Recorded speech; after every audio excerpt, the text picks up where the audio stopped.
It's the last word in English for me because my English is awful. But je vais vraiment progresser, je vous promets. He promises that he's going to progress in English. Prêt, feu, partez! C'est parti! Ça va? Ah oui, pourquoi? Avec Philippe?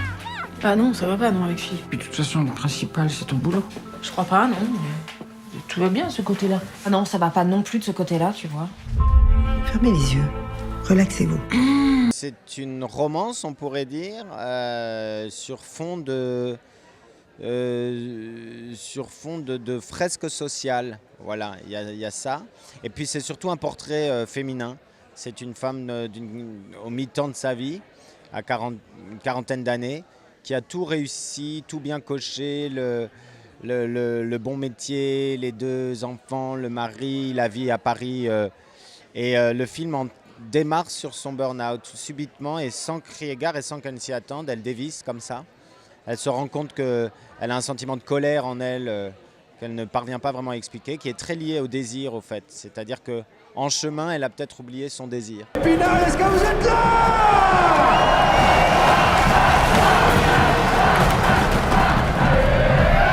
Être une adulte vient de s'effondrer. J'ai quitté cette ville pour devenir cette femme efficace et conséquente et au bord de ce resto franchisé, Christophe Marchal. Christophe?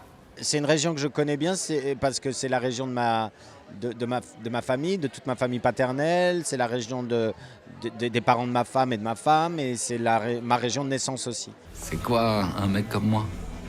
Bah, une star? Ah ouais, mais tu trouves que je ressemble à une star? Quand on est seul. Non. Papa. Non.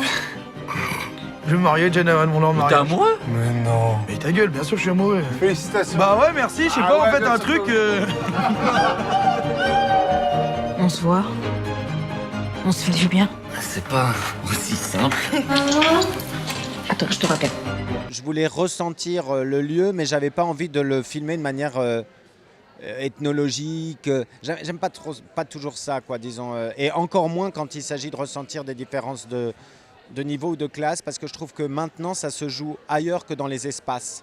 Ça se joue dans la tête, dans la tronche qu'a une zone commerciale, traversée rapidement, dans une matière de fringues, dans un jeu de détails comme ça. Ça n'est plus vrai que c'est juste les ouvriers avec ceux qui ont fait des grandes études. C'est plus compliqué que ça. Ça se ressent par des petits détails. Toi, t'as toujours vécu là? T'as jamais vu plus grand, parfois? Tu crois qu'un mec comme moi, ça rêve pas? C'est sûr que pour des gens comme vous... Nous, en France, on a une expression qui est de dire « monter à Paris ». Et c'est une expression que je trouve terrible parce qu'il y a le mot « monter ». Ça voudrait dire que si on fait le sens inverse, on en descend. C'est très violent. On s'en rend pas compte, c'est une expression qu'on dit comme ça. On dit « Ah, alors t'es monté à Paris ». Bon, ben, cette expression, malgré tout, est violente. On est débutants. Pas très dégourdis.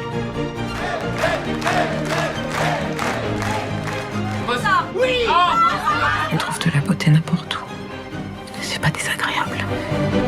Un des films d'enfance qui est un film de Pollack que j'adore, qui est Le Cavalier électrique, avec Redford et Fonda. Voilà, il y a des images comme ça de l'enfance, qui était un cinéma que je regardais avec mon père. Tout le cinéma entre les années 70 et milieu des années 80. Et puis des grandes comédies aussi. Là, j'ai les Gremlins. Bon, ben, c'est un peu bateau de dire ça, mais ça l'est pas tant que ça, en fait. Il n'y a pas un Spielberg qui me déçoit. Je trouve qu'il est la parfaite synthèse entre le film d'auteur et le grand public. Et il a un amour humain, un sens de l'âme humaine que je trouve dingue, même dans des énormes machines.